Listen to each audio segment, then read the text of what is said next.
Dave Palumbo with another RX Muscle rant. Today's topic is decadurabolin cycles.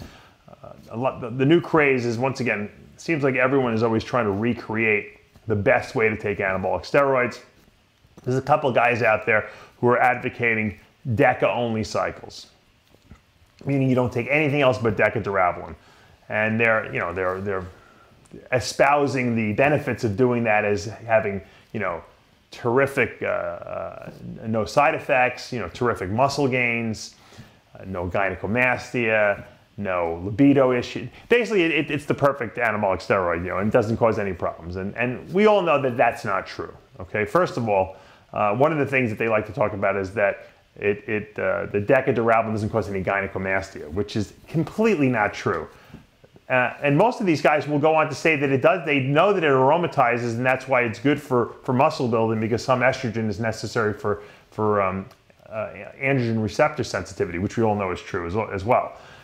So if it aromatizes, meaning it converts to estrogen, then it will cause gynecomastia, okay? Because estrogen is what stimulates the breast tissue in men and women to get larger, and that's what causes gynecomastia. So that's out the window. They also say it doesn't cause hair loss, and it probably doesn't, because it really doesn't convert to DHT. That's probably the only true thing in the whole statement. However, it's not, decadurabolin, will build muscle, but it's not a great muscle builder like testosterone will be. So, when I first started, taking anabolics, I stuck with, drugs like Anavar and Primobolan and Winstrol and some DECA, and we did that because they really had no side effects. The problem is that the DECA did have side effects. DECA does aromatize, and that means it converts to estrogen, and you get all the estrogenic side effects with it.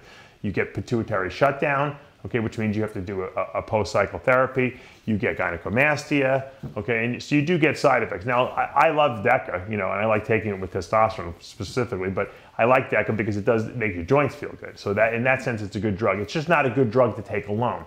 They also say that it doesn't hurt your libido when you take it alone, which is crazy, because we know that DECA raises prolactin levels, and prolactin is a hormone that in men will inhibit, your ability to get an erection.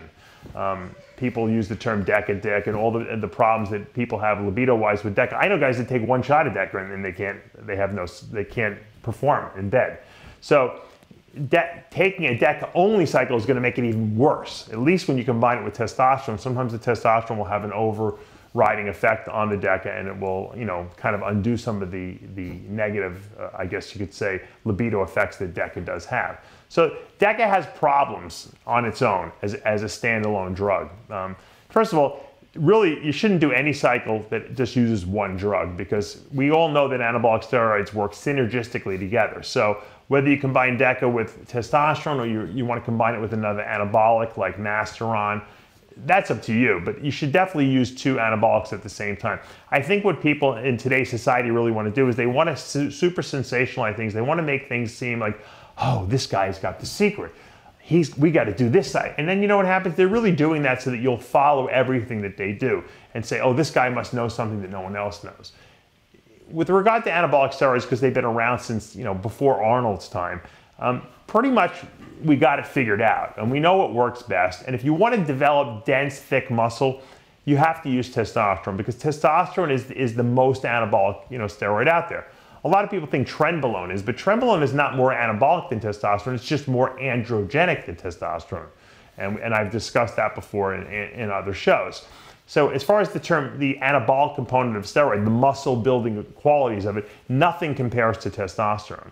And testosterone is a hormone that your body naturally produces. So it's not like a toxic compound to the body. The body doesn't see it as a foreign drug that needs to be, immediately gotten rid of. So testosterone is very well tolerated by the body. Now, is there side effects to that? There's side effects to anything when you take it in excess. Testosterone aromatizes, it converts to DHT, and so we have to address those as well. That's why we take aromatase inhibitors to prevent the estrogen production, which is something you'd have to take with DECA as well. And that's why we also take, if necessary, DHT blockers. Usually I start people on Testalize first, as a first line of DHT inhibition, because Testalize doesn't completely annihilate DHT. It just kind of blunts its production. Seems to work very effectively in most people. And most people don't need to take more than that. Guys who are very, very prone to hair loss or prostate sensitivity, they may need something stronger like finasteride to completely inhibit the formation of DHT. But most people don't need that. So a lot of times, and, I went to a doctor back in I think it was the late 90s, and to do a health check, and this guy was, had taken care of many bodybuilders before, and I was asking about, at the time, Nolvadex was what we used for estrogen blockade, and I was asking about that, and I was asking about all these different inhibitors out there that will block this and block that. And he says, don't try to block something unless you have a problem. He's like, because unless you go for blood work and see if your estrogen is high or your DHT is high or your prolactin is, we didn't really know about prolactin back then, but until you know these are high, don't go trying to take drugs that block their production, because you might be blocking too much production and then you might have another problem. So I know guys that take too much Arimidex or too much Aromacin or Femara, and their estrogen is 0, and then they have no sex drive, and then they can't grow. So everything needs to be in balance, and I think that if you're going to use something to help balance hormones, Testolize is probably something that you can use without overdoing it, because it will flush some estrogen out of your body, it will blunt some DHT production, but it won't annihilate them, and that's really what we don't want. We don't want 0 DHT, we don't want 0 estrogen. We just want normal low levels of them. We want testosterone to be highest. So whenever someone comes at you and says, hey, I got a great new idea, let's do an Anavar only cycle, or Primobolan only cycle, or Decker only cycle. Anytime something's too extreme in one or the other direction, it usually is not the right thing to do.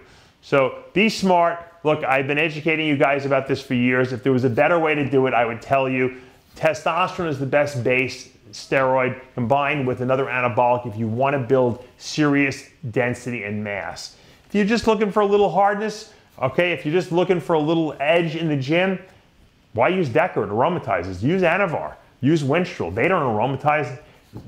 Nothing. You get no negative side effects. You don't have to take any PCT with them. You'll get strength. You'll get a little hardness and virtually no side effects. No acne or anything like that. No hair loss. And so that's how I would go.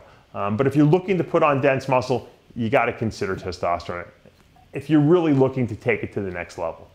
Okay, I'm Dave Palumbo with another RxMuscle rant.